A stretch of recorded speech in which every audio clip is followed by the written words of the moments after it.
Hey, how's it going, everyone? What is up? Welcome back to the channel and your daily dose of Mortal Kombat 11 news and discussion. So, I'm a little bit late getting this video out today. Still wanted to do it, didn't want to wait until tomorrow because this is a video, a topic that I actually really wanted to talk about. So, we've talked about Ermac and Reptile a little bit in Mortal Kombat 11 before. We know that both of them have a pretty good chance of being in the game.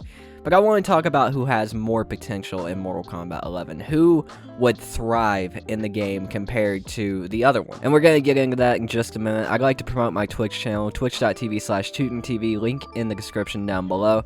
If you guys like to come by and chill and play some video games, some fighting games mainly with me, I really appreciate it. We try to stream every other day. But with that being said, let's go ahead and jump into this one. So Reptile and Ermac are two fan favorite characters. I mean, this is undeniable. Reptile has been there since the first Mortal Kombat game. He was the first ever secret character, and Ermac technically has been there since MK1, but he started off as an error macro, people thinking an error macro was a secret character, that led all the way to him actually being added in Mortal Kombat 3. I think it was Mortal Kombat 3 or UMK 3.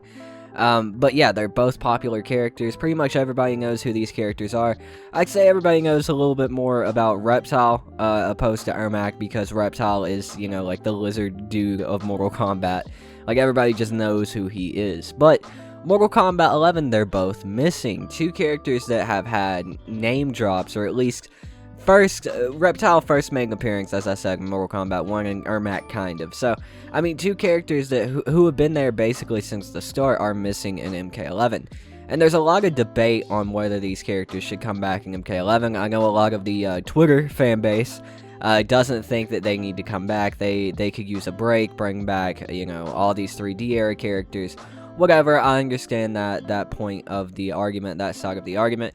As much as I understand the OG guys, I'm one of them who thinks these characters need to come back. But ultimately, it comes down to the most likely scenario. That is, one of them's coming back and one of them isn't. It's either going to be Reptile or Ermac. In my opinion, who's got more potential? Well, let's talk about the characters in Mortal Kombat 11 as it is. Both characters actually appear in Mortal Kombat 11. They're both in the crypt. Ermac is one of the characters that you get a key crypt item from, and he actually falls off the pit stage onto a spike and dies, and you take his amulet, and that's how you get the souls from inside the crypt. And Reptile, he kind of plays the same part that he did. It at least reminds me of the original Mortal Kombat movie, where he turns from a statue into Reptile and then he goes invisible and hunts around. I'm pretty sure, I haven't actually had it happen to me, I'm pretty sure he kills you in the crypt some way, shape, or form. I think it's when you have Kenshi's bandana on. But they're both in the crypt. What about their costumes, though? Well, of course, as most of you know, Ermac has a complete and total redesign in Mortal Kombat 11. In my opinion, and I've said it before, Ermac has one of the coolest redesigns in Mortal Kombat history, possibly in fighting game history. Most characters, when they get a redesign, Ken in Street Fighter V, they usually get completely destroyed. But in MK11, Ermac has had one of the coolest redesigns I've seen in a long time, and MK usually hits pretty hard with the redesigns. Reptile, though, Reptile looks the exact same way that he did in MKX. It's like they just ported his MKX skin over, and I mean, that's fine, well, and cool if that's how they wanted him to look. But as I said, they didn't play a part in the story in MK11, they were just in the crypt. What about in MKX? Well, they both were pretty much side by side in MKX. They played just about the same part in MKX as one another. So you can't really compare them there, you can't really go that far back. Really, it comes down to the moveset for me, right? In MK11, it comes down to how both characters would play. And in my opinion, I do think Ermac fits MK11 a little bit more. Reptile, if you guys remember Reptile in MKX, he was a very, very fast character. Then again, most characters were very fast in MKX, so that's not the best comparison. But Reptile was faster than most. Reptile was more or less the Flash of MKX. MK11, a character that fast, I don't really see a character like that working, because even though there are characters that have like infinite block strings like Jackie, and even Cabal has like some faster moves, Reptile tends to control the stage with his moveset. Like in MKX, he could slow down time and everything else. With MK11 playing as slow as it does, I just don't see his moveset working all that well in MK11.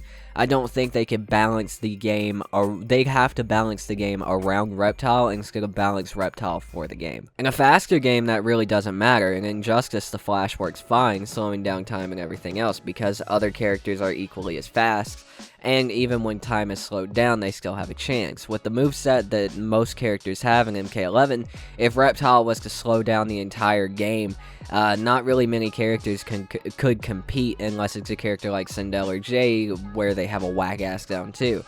But Ermac, on the other hand, does seem like a character that would, if you think about it, completely fit MK11. He's got a neutral breaking move that Shang Tsung already has. He's got tons of specials that could be ported over from MKX. He even has a teleport that could be ported over from MKX. In my mind, the way Reptile and Ermac have played for the past two games, excuse me, Ermac would be the better fit because his overall moveset could be shaped better for MK11 opposed to Reptile. Because Reptile, again, I feel like they have to balance the game around him instead of balancing him for the game. I feel like adding Reptile in, he'd completely break the game, or he'd be the best character in the game, and there wouldn't be a damn thing they could do about it without rebalancing the whole game.